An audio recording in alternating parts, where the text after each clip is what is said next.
जय श्री कृष्णा, राधे राधे दोस्तों। कैसे हो आप सब? आशा करती हूँ आप लोग ठीक होंगे। तो आज सुनाएंगे कजरी गीत। सुनिएगा और बताइएगा कैसा लगा। बहुत प्यारा कजरी गीत है, थोड़ा गले में खराश है दोस्तों, एडजस्ट कर लेंगे। सुनाते हैं। कैसे खेलन जाबू सावन में कजरिया, बदरिया घेरे आवई नदी।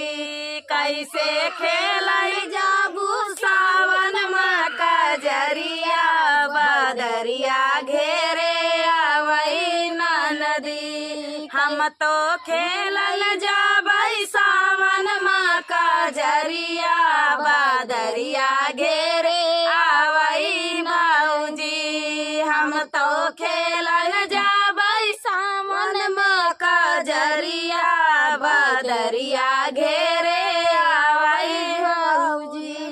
तू तो जातिया अकेली सतवा साना सहेली, तू तो जातिया अकेली साथे सखिया ना सहेली। छैला रोकिले है तोहरी डगरिया, बदरिया घेरे आवई नदी। छैला रोकिले है तोहरी डगरिया, बदरिया घेरे आवई नदी। कैसे खेलई जाबू सावन में कजरिया, बदरिया घेरे आवई नदी। कैसे खेलन जाबू सावन में कजरिया, बदरिया घेरे आवई नदी। केतना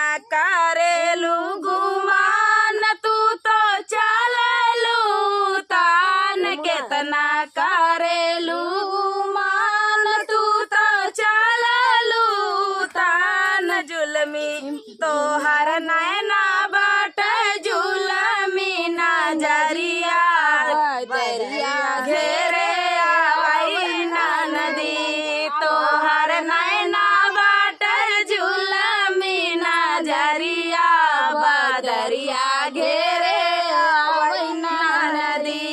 कैसे खेलन जाबू सावन में कजरिया, बदरिया घेरे आवई नदी। कैसे खेलन जाबू सावन में कजरिया, बदरिया घेरे आवई नदी।